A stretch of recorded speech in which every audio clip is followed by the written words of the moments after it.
Hello and welcome along to the RTÉ Rugby podcast, our second last episode of the season before we head off on our summer holidays. A pretty simple menu for us today on the pod as well. Two big finals.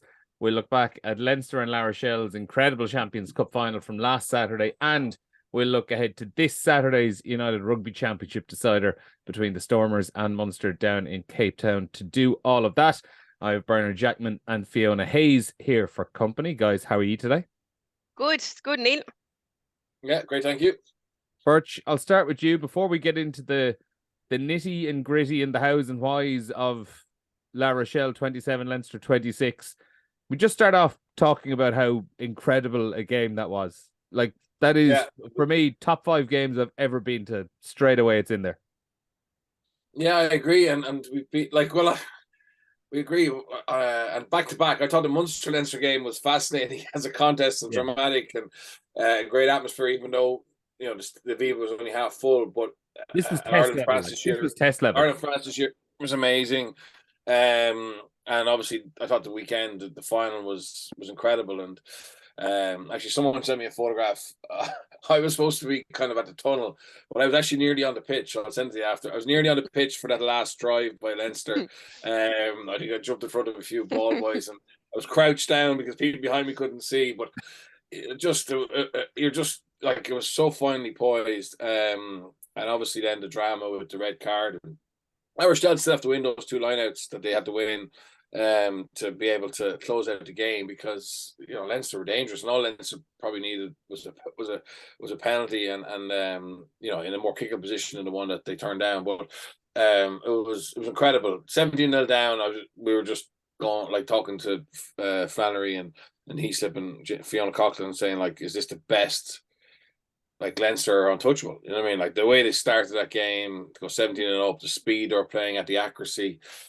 And then the way just slowly just started to unfold, and La Rochelle started to show what they could do. And I watched it back a couple of times, and I think they're justifiably winners. They merited the win. They dominated the game, to be fair to them. I know it was incredibly close, and you can argue the toss about decisions and drop goals or not drop goals, but La Rochelle definitely definitely deserve to win that, I think, on the basis of the play. In terms of their domination, particularly when you take into account how they came back, and are a phenomenal side. And you know, I think I know our season finishes on Sunday, but I'm going to be glued to the top 14 for the next 3 or 4 weeks to see if they can win a Brennus. And obviously, you know, it looks like it's between them and Toulouse. But what a game! And for all the talk 2 years ago about the rules and not being able to have good games with the way the game is being refereed, you actually can. And also, the other thing, what I think is interesting, is there's this fallacy or perception that you have to have massive ball and play time to have a good game. And so obviously we've had some games where there has been really high ball and play time, obviously Ireland, France, etc. Munster, Leinster, but this week was 36 minutes, 7 minutes less than there, and yet it was still fascinating, you know. So there's lots of different ways you can play, and as a spectator, I think we're getting the benefit of that. Yeah, and Fiona, I thought it was mad during that second half, and even just to pick up on what Birch was saying there about ball and play. And obviously before the Toulouse game, we would have spoken about how Leinster want to keep that nice and high, try run Toulouse off their feet, get the big boys moving around. And it was the same kind of idea this time round. But there were a few stages in the second half where Leinster would make a decent kind of a stoppage on La Rochelle. Like, they pulled off a handful of absolutely fantastic turnovers during, you know, to hold La Rochelle out for the 20-25 minutes before they did score that try. And I couldn't help but thinking at the time, just from a Leinster point of view, just take a knee. Someone take a knee, go down, and actually, like, sometimes just because you're really, really good at playing at a high tempo and stuff, it doesn't mean that sometimes you don't have to just slow the game down. And it did feel during that second half that Leinster were rushing so much of what they were trying to do. As soon as they got the ball, they wanted to get rid of it. And just, do you know what? You've won a turnover. You've got a scrum coming up here. Just take a couple of minutes, wear down the clock a little bit, and just catch a breather yourself. Even though La Rochelle are going to get some air into the lungs as well, it just felt that Leinster were trying to race their way towards the full-time whistle.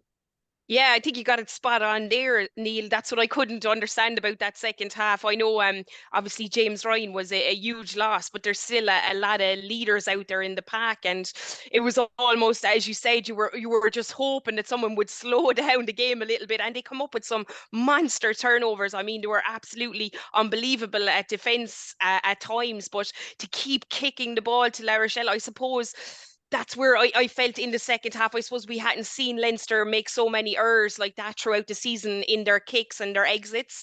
There was a couple out in the full and probably didn't get the distance they'd been getting all season. So it was all, you just wanted them to come together, take a few breathers, but it didn't happen like that. And look, this La Rochelle team, I mean, Bernard talked about it. I think that's what really I enjoyed about the game, was the fact that we're looking at, the Super Rugby, and we're looking at rugby nowadays, and everything is so fast and free flowing, but it was almost like old school. And it was same with Munster the week before.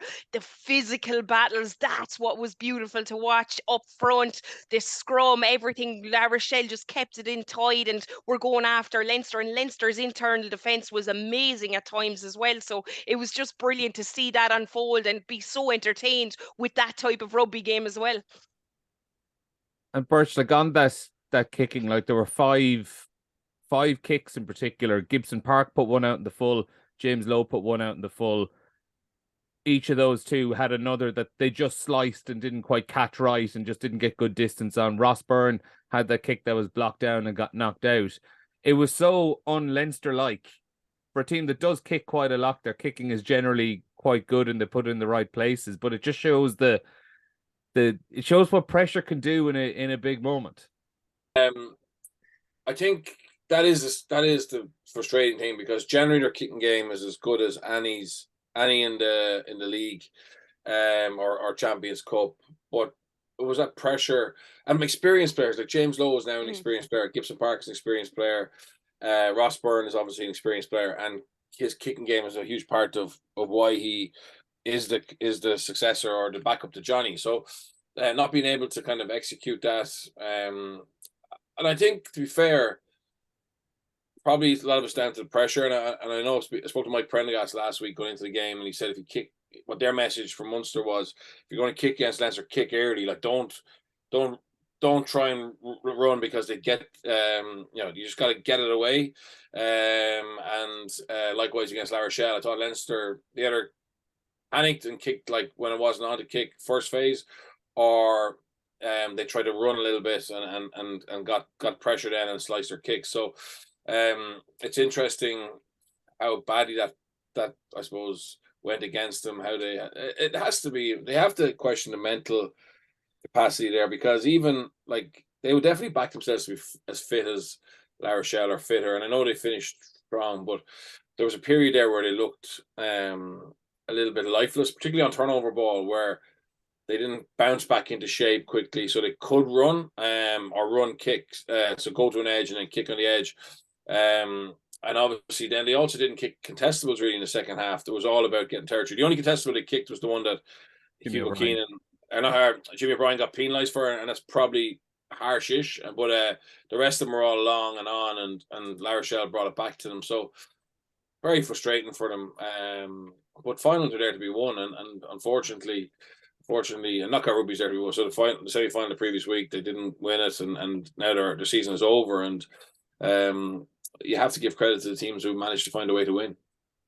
Obviously, like so much of this conversation, Fiona, is a bit Monday morning quarterback, where you're saying, well, they should, this didn't work, so they should have done this instead. But if you're looking at the kicking as well, and like a lot of those errors they made were directly off the back of turnovers they'd won. So it just kind of stifled the momentum and killed the momentum stone dead as soon as they'd kind of swung it back on their side. But they were so quick to kick in those moments. Do you think that they should have been looking to just get 4 or 5 phases going together and just, they've been defending for pretty much that entirety of the second half. And to be honest, probably since about the 20th minute they've been defending, let alone just the second half. And just try put La Rochelle on the back foot ever so slightly and just try have them making a few tackles and then go to the kick. Yeah, and that's part of what I didn't understand, kind of as it got towards latter ranges. I know you want to clear your lines and you want to exit and get out of that zone and you don't want to be there, but I felt like, especially when I looked back at the tackles, by both team on the game, and obviously Leinster put in a lot more tackles, and you could see they were tired near the end, and that's the Rochelle pack. They were coming at them hard and fast, but I thought Leinster at times could have played a little bit, made that pack move around, especially when they were kind of under that amount of pressure and the guys were after doing big carries. I thought when they turned over the ball, I would have liked to see a bit more. But another thing, and Bernard might be able to have a view on this as well.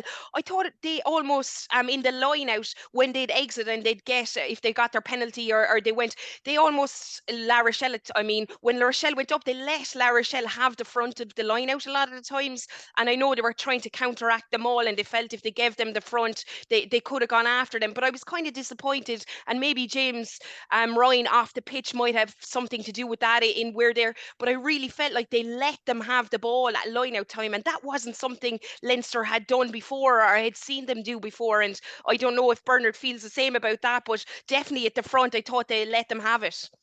Yeah, look, I think they obviously thought going into the game it was too risky to get too much air pressure because of that maul. But I mean, I thought La Rochelle's maul was phenomenal, and they actually didn't get the benefit from it, really. I mean, they'd one truck and trailer, they'd one where Leinster held it up. They had another which went to ground naturally, apparently, and didn't get a penalty from it. And they would have certainly felt for at least one of those three there was probably an infringement somewhere. And then I think then at that stage, when you realise you can't stop them all on the ground, you need to have a plan B, and that is to get some aerial pressure. And I thought the fact before that try, the key try, they threw the skeleton, I think, at least twice, maybe three times, and not to react. Now, it was pretty obvious once La Rochelle had the ball, it was going to be very, very difficult for Leinster to stop them legally, particularly 5 yards out. So not to just go and take that away seemed strange. I'm sure it's something they'll regret, and it is obviously easy in hindsight, but yeah, he wasn't convincing in the air because it's not his thing. He hadn't caught a ball in any other Champions Cup game. So maybe they were saving him for that. But by God, he doesn't need to catch the ball on the line out, because he gives them so much. And his fitness, I mean, people have said, "Oh, Will Skelton, he's not fit." He has got very fit in La Rochelle, to be fair to him.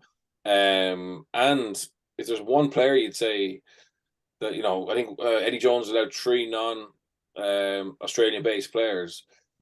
Like, he'd be mad to go to a World Cup without him. You know what I mean? Because he can influence games in a huge way, and he did it again. He did it for Saracens, but he's done it for La Rochelle 3 times now against Leinster, and it's amazing to see. I like, against big men and athletic men with good technique, he can still have a huge influence. I'm trying to remember, was he with Saracens in 2020 as well? Because if he was, that would be 5 years in a row he has ended Leinster's season. I think he was, yeah. He was, yeah. Like, he wasn't as fit, but he was there. Yeah. It's remarkable stuff. Fiona mentioned James Ryan as well. Like, how big a loss was James Ryan for the last 50 minutes? Because on Saturday, I did my player ratings on Saturday after the game. I gave him a 7.5 based on the first 30 minutes. I watched the game back on Sunday morning, and I went, Jesus, I've seriously shortchanged him here. He was absolutely phenomenal in those 30 minutes. Yeah, he was incredible, and his form has been outstanding, and he plays bigger than he is. In actual fact, to be fair to him, he's probably taken on that role that they thought Jason Jenkins would have, and that's allowed him then play Ross Maloney alongside James Ryan, because he's gone around the place laying down a marker physically.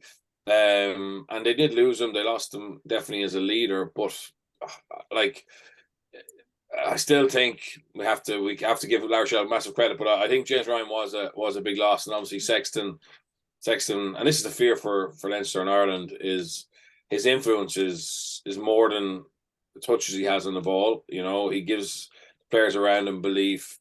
He doesn't need messages to come from the sideline to tell him, how to adapt and what's happening in the game. He has that sense of it. So that's that's scary, And I know that Crowley was brilliant the week before, and it's not all on Ross, but the reality is, if Jack Crowley has a big final, this weekend, is he going to start? Is he going to become the successor? And going to this World Cup.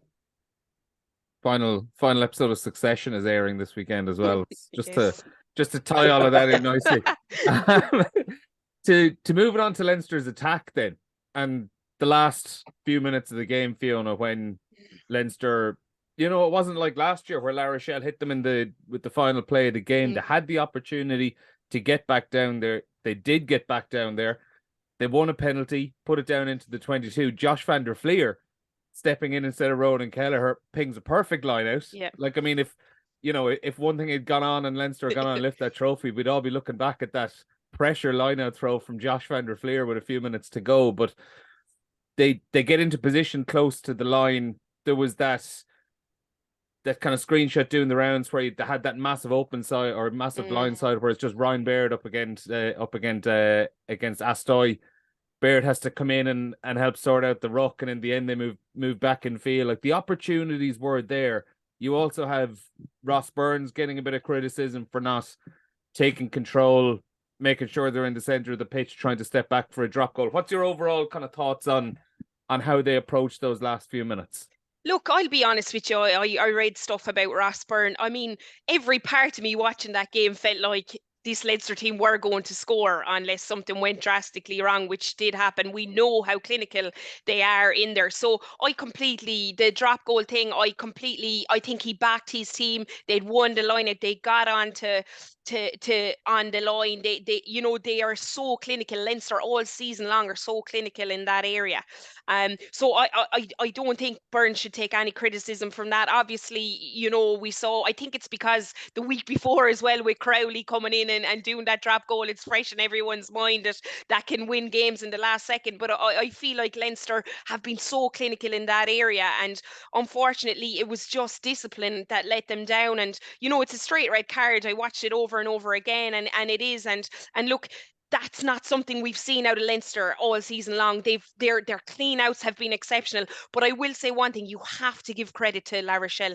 They absolutely slowed down the ball. I know you spoke about that blindside and Ryan Baird, but they had the ability to get in, and the referee looking at him and know exactly. There was a couple of times they were hands in, and obviously Pepper let them go on with that. But they knew from the game, they looked at the ref, they knew what they'd get away with. And that's just a sign of a great side, to be able to slow things down. And as the phases went on and on, they were getting more aggressive, and they were obviously putting that pressure on the ruck. So it was unfortunate. But if you would ask me 20 minutes before that phase, would you put your house on Leinster scoring here? I definitely would, because they've done it all season long. So it was just a clear out that went wrong. And these are the split moments. And I suppose, as Bernard talked about earlier, it's the pressure moments, and it's happening to Leinster in finals. And that's where they have to look at, how is this happening in these big games?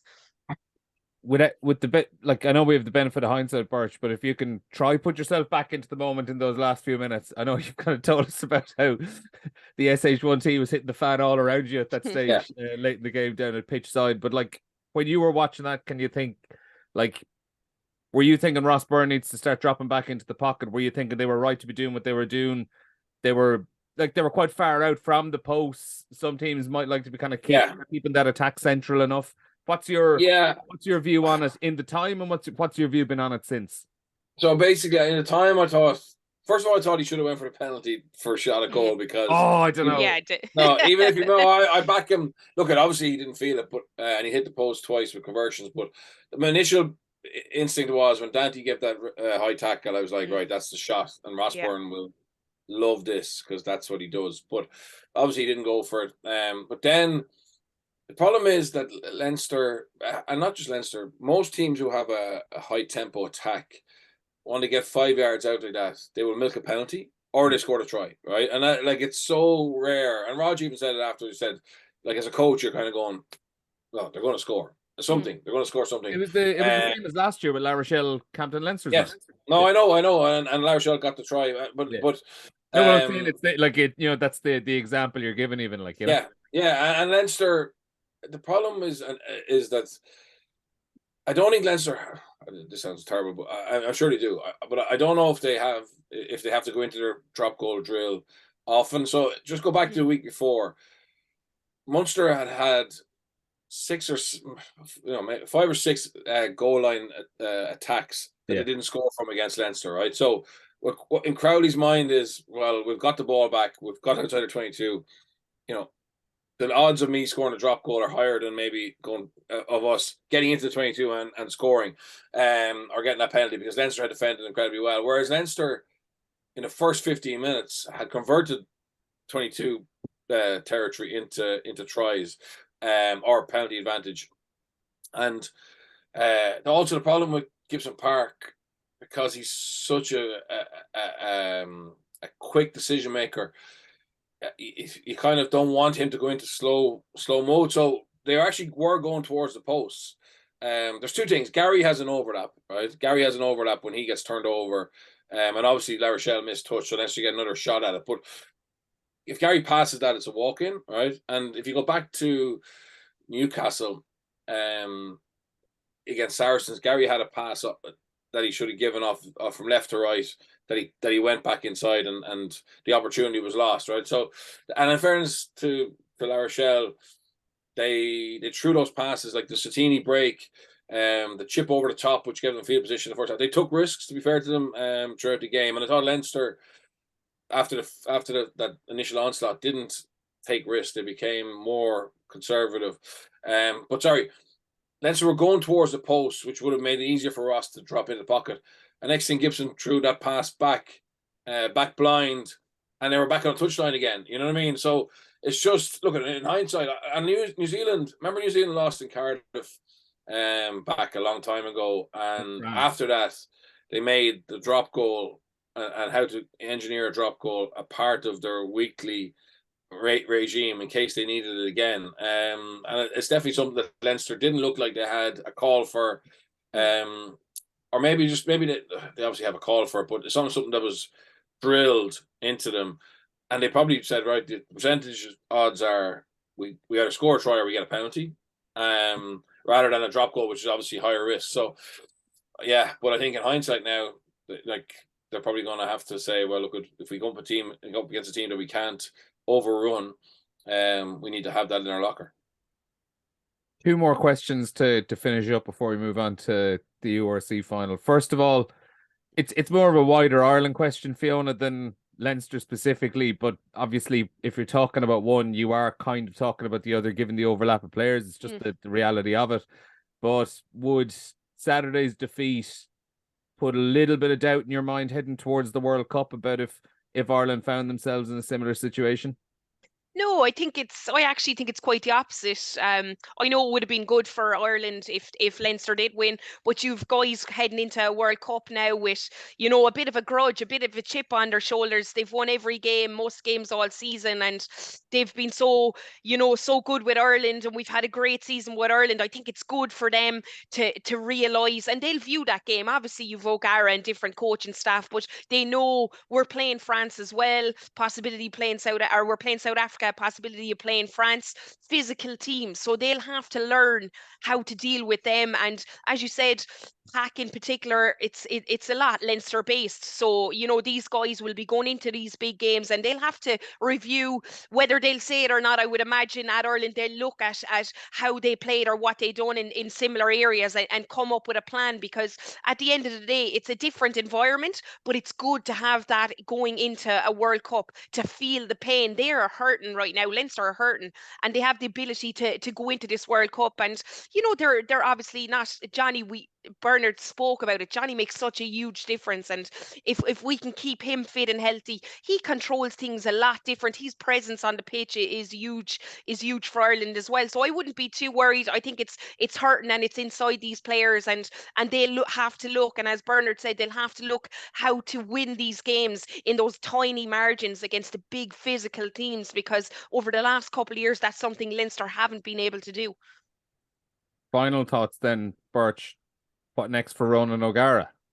Top 14 in a couple of weeks. I'd like to do a double. And like, we saw how La Rochelle fans have enjoyed being champions of Europe. But I guarantee you, there's people in that sporting group who would prefer top 14. You know and that's the reality of it in France. There's a lot of people who think a top 14 is harder won, more important. So for them to be able to do the double would be special. Obviously, you're coming against a Toulouse side who don't fear La Rochelle the way Leinster seem to crack against them. And obviously our star-studded side, but wow, you'd be a brave man to back against La Rochelle if they can get over this partying in time. And they have a match Sunday against Stade Francais, but they're already guaranteed second. So you would imagine, and they're also in it. They have a clean bill of health, I think. You know, their injury profile is phenomenal. So I think top 14 for him, win a title, win a double, and go back to back in Europe again next year in London, or back to back. But he's building some CV. He's very impressive. I mean, he owned Leinster Viva on Saturday. I mean, we got word on Friday at our pre-production meeting that he wanted to come to Prez. He wanted to come to the panel, and like, so it's unheard of for a coach to do that pre-match.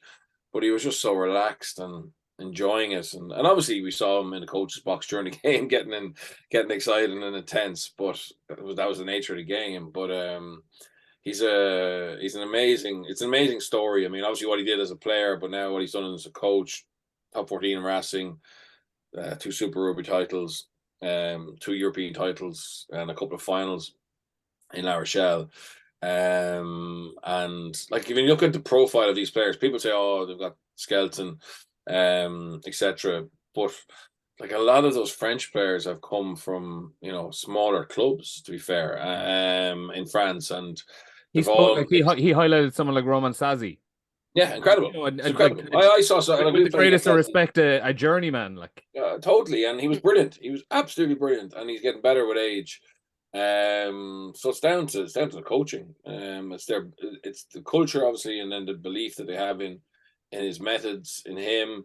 But also they're very, very well coached. Like they've adapted. They put slight little differences in all their games against Leinster. There's 3 games against them. There's been little subtle differences around how they attack. It's not just about power. Power is a big element of it, but they are very, very sharp, and that's down to him. So amazing. I thought it was a lovely touch, you know, Olive Foley and the kids there as well, as a guest of Ronan. I mean, like, that stuff, it sounds easy now and logical, but you know, when he's focused on Leinster and a European Cup final and all the things in his head, to have the care to think of that, doesn't surprise me. He's a very kind man, in a lot of ways. B, does it pain you to realize that the Munster job is probably below him at this stage with what he's achieved? Yeah, I think for a long time, Paulie and Roger was the dream team. We had massive dreams down in Munster. If we could get them both in, they would have fixed everything. But look, the coach and staff are doing well in Munster. But look, he's exceptional. Even watching Kerr Barlow and what he's gotten out of him in the last few seasons, you know, he's able to bring the best out of players, and he has the ability. And I've met him a few times over the years, and you know, I'd always be like, Jesus, he's quiet enough, or he wouldn't be full of chat, but he just has the ability to, as a coach, to buy into him, and you can see with them that they're all on board with him, and they want to believe. How many French teams can come back from 17-0 down and do that? But there's such belief there, and what a coach. And exactly like Bernard said, bringing out and having his mum on the pitch and everything, it's just the tiny little things, and players around you can see that, and you want to buy into that system. Well, like, it does seem at the very least like the Munster players are buying into what Graham Rowntree and Mike Prendergast are bringing at the moment. So we may as well flip it over to Munster and Cape Town. 5,000 Munster fans reportedly travelling down there as well. You're not one of them, Fiona, are you? I'm not. I was thinking about it. I was trying to get off work, but I have so much on at the minute I couldn't. But I got an email off the old rugby players travel, and I was thinking about it, taking out a loan and going down there. It'd be worth every penny. But look, they travel in their numbers. I think it's going to be, obviously it's sold out, but the people that will go there are the right people to be roaring and screaming at the pitch. It's going to be a cracker of a game, I think. Bert, you were doing a gig with Mike Prendergast last week. How was how is he feeling a week out from heading back down to South Africa for the third time in 2 Yeah, they're very excited about it. I mean, they're so happy with how things have turned for them. And look at it, it's down to good coaching, good leadership. I think Roundtree's been really impressive. How he managed those difficult periods, how they didn't second guess themselves and try and, go back to go forward. If you get me, they just stuck with what they wanted to build and to be able to play that game plan they played against Leinster, which I think will be very different than Stormers. Where they wanted to starve Leinster possession, and make them make a huge amount of tackles, not kick the ball out because of Leinster's line of launch. So and the belief to go and win it at the end. And look at when you think about that Munster game, it's a miracle they won it because of how many 22 opportunities they blew. And good down to good Leinster defence, but they actually dominated that match, which is incredible. I know it was Leinster's second string, but still to do it in the Viva wasn't easy for them. And now they go to the Storm. And Munster were missing. Yeah, Munster's injury list was horrendous. It was horrendous. So it's huge. I think they've got a really good mix between the old school Munster, of being hard to beat, fight, with a modern game plan, a modern defensive system, a very modern attacking system, but still, have a good set piece focus as well and good kicking game. So I think it's impressive. I fancy them to win. I don't want to put the kudos on them, but I think that they have Stormers' number. I think Stormers are a brilliant side, but incredibly loose. And they give you opportunities. And they're a little bit wild. And the way Munster have been defending recently, they'll fancy their chances. Although they've got phenomenal athletes, and they will make line breaks. I think if you scramble well, you can get after that roking into the passing channel. And they will see this is a phenomenal opportunity for Munster. I know they're building. I know they'll be better next year. But it's so hard to get silverware, at the moment between Champions Cup or URC, because let's be honest, normally Leinster are I know last year they lost against the Bulls, but it's hard to beat them. And you imagine next year that they won't change the team as much in the knockout stages, that they'll have to try and be ready to play on both fronts. So this is a phenomenal opportunity for Munster to get that trophy, which obviously will be massive for them in terms of recognizing how they've, I suppose, improved this year, but also giving the fans hope as well and belief and I think it's a great opportunity for them. I know it's away from home; it's going to be hard, but they can do it for sure. And Fee, so this is their fourth final appearance since they won back in 2011. I was looking back across 2015, 2017, and the 2021 final yesterday. The common thread in all three of them was they just did not fire a shot. Like 2015 and 2017 against Glasgow and Scarlets, it felt like that game was over after 30 minutes. They never started. It was kind of the opposite against Leinster, where they ground through a first half, but never really did anything to threaten them. It just feels like if you're judging or predicting this game off the back of Leinster, the Leinster game 2 weeks ago, or what Munster have done throughout this season as well, it does feel like at the very least they're going to take a few swings for the fences, and if they come up short, it's not going to be for a lack of wondering. Exactly. I was at all those three finals. Absolute misery. But look, I think that's the thing. I think the pressure's off Munster. Obviously, they want to win silverware, and there is a big thing about that down here in Munster for them to get over that threshold and win something. So it is huge like that. But Stormers, I think, are favourites going into this game, especially it's on in South Africa. The last time they played them, Evan Roos and Herschel Yankees wasn't there. They add a lot, and I'd imagine they'll be starting for the Stormers. They add a lot to this team, and Leibach's kicking probably wasn't great. We saw him miss a few as well. So look, this Munster team are exactly like you say, they're going to go out and they're going to fire shots. We've seen beautiful backline play. We hadn't seen it in the previous years. Prendergast has added that. There's lovely link-up play between the forwards and backs. I think Crowley is pulling the strings, and as the season's got on, he's really confident. And, you know, looking at this year as well with Healy to come off the bench, he adds something when he comes off the bench. And look, last against Leinster 2 weeks ago, 22, they'll have looked at that and see how they can be better in that area, because they weren't clinical. And, you know, for having such a huge performance and having all the possession, they could have come out with a loss up in the Viva, haven't had got themselves into those perfect areas of scoring. So they look at that. But I personally think it's going to be out wide at the breakdown. They're really going to go after this Stormers team. We know they like to throw the ball down, and there is turnovers to be won out there.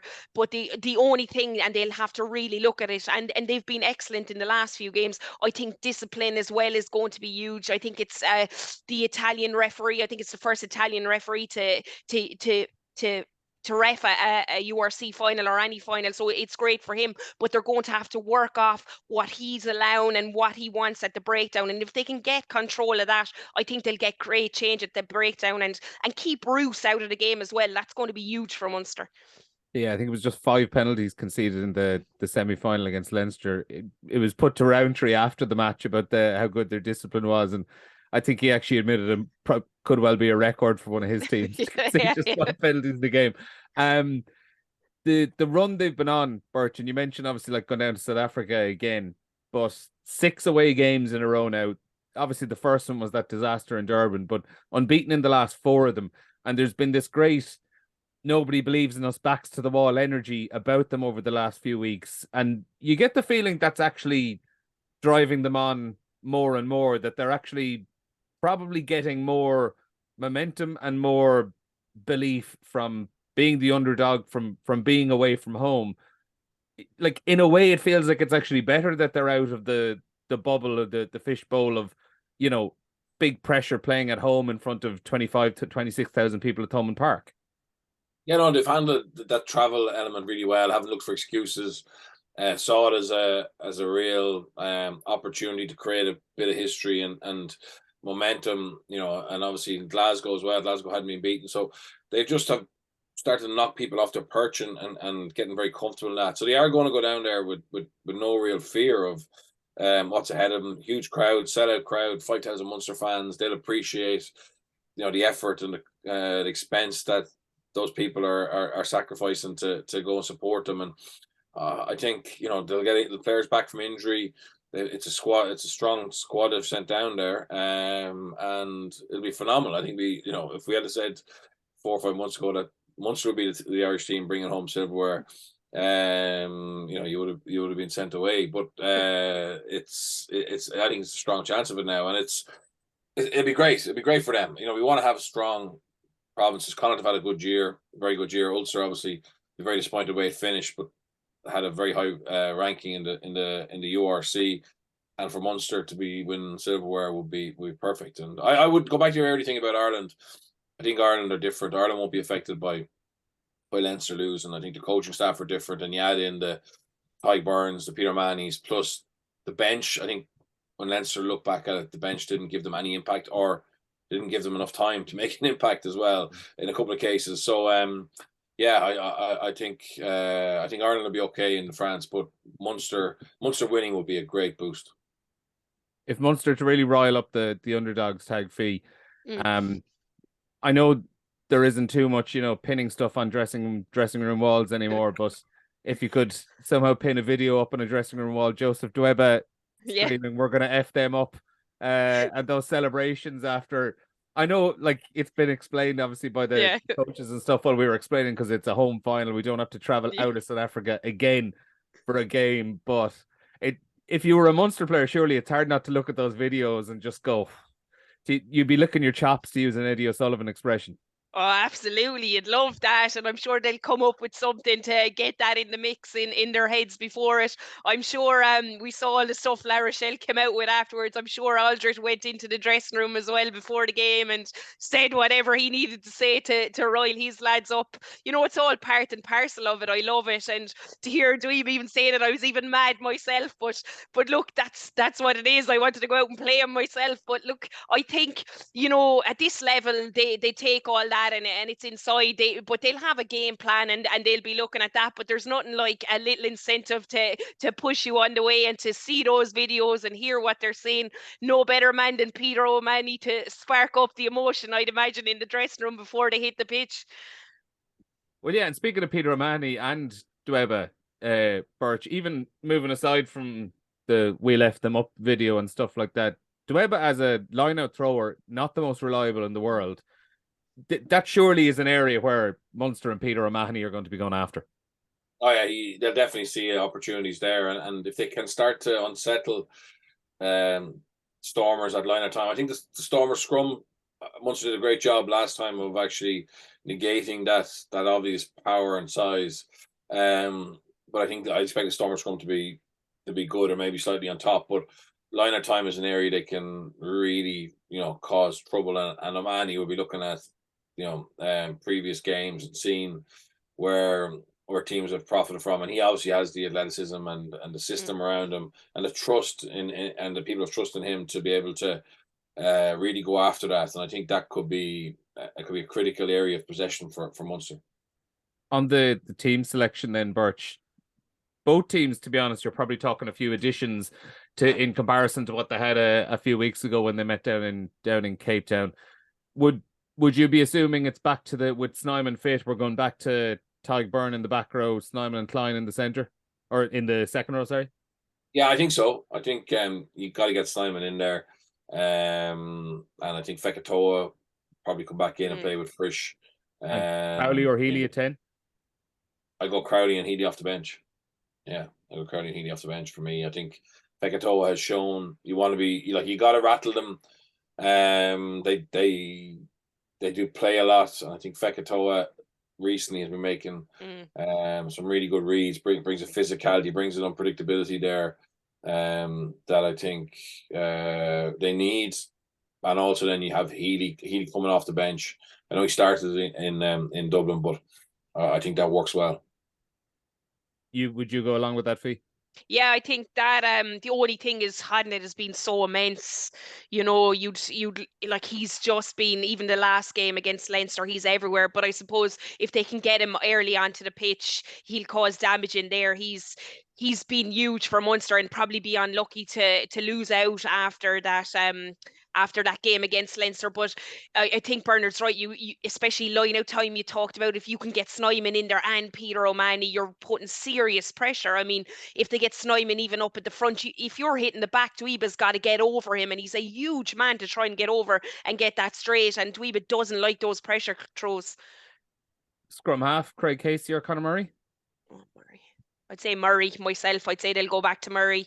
They didn't start him obviously in that big cup, Champions Cup game, so it was huge for them, and I think they'll go back and rue that. I think he just has such control over the game. Casey was brilliant against Leinster, but Murray has physicality, and we've seen it defensively. He gets himself in and about, and he's a bigger guy, I think, than Casey, and I think he's coming into serious form as well heading into this World Cup. He's looking at it. He wants to be sharp. And every time I've watched him, every game in the last maybe 2-3 months, I think he's getting better and better, and he's using that physicality and coming into the line to make those big hits when needed. I think his defensive reads and kicking game probably right now is better than Casey's. We know Casey can add the tempo, so I think they'll bring Casey on and start Murray.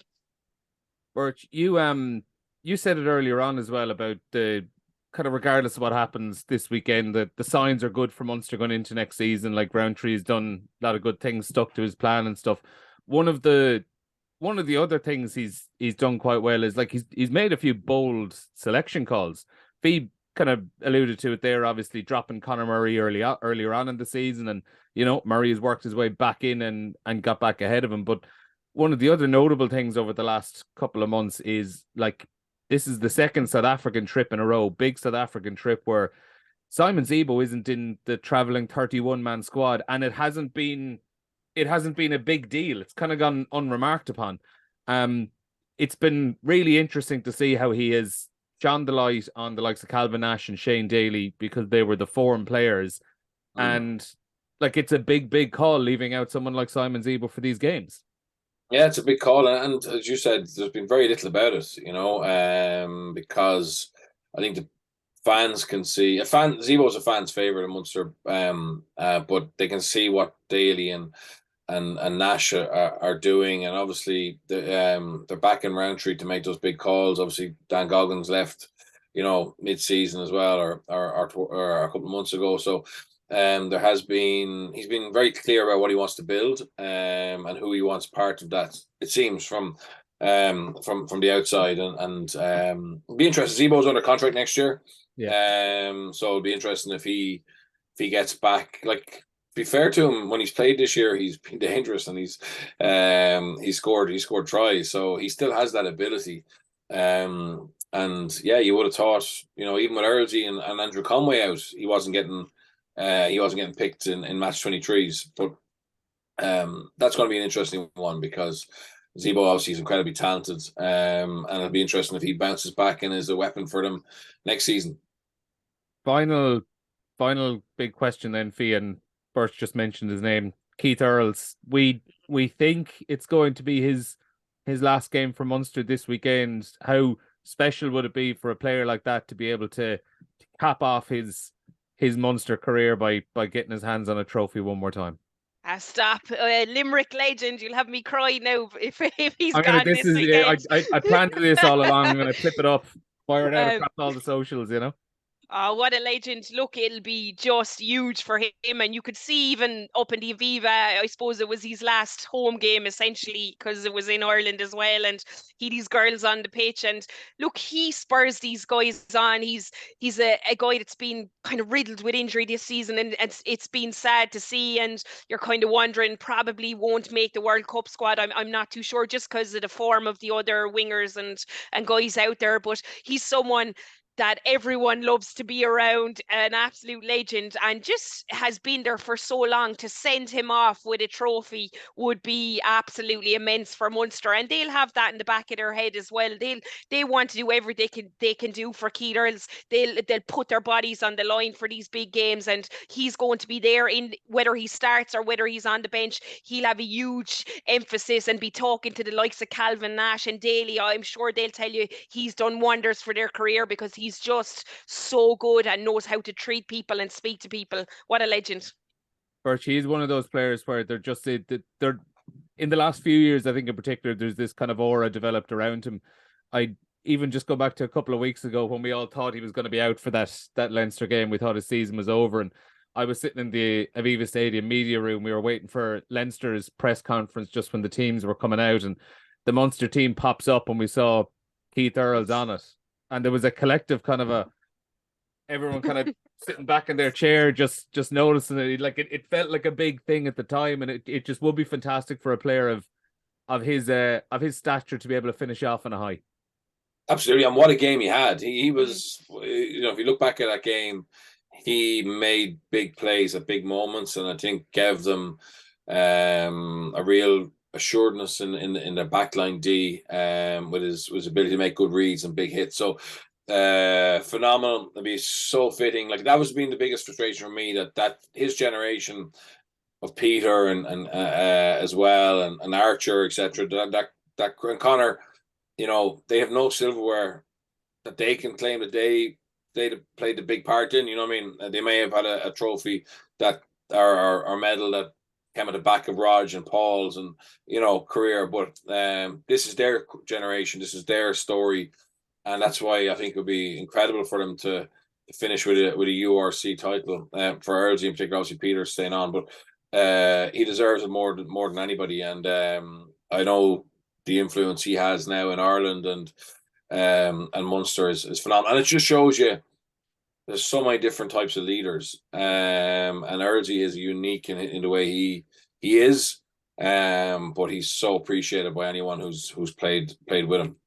Yeah, well, fingers crossed for him. He's able to go out on top this weekend. That is 5:30 p.m. kickoff in Irish time this Saturday evening, live on Saturday Sport on RTÉ Radio 1, Munster against the Stormers in the URC Grand Final.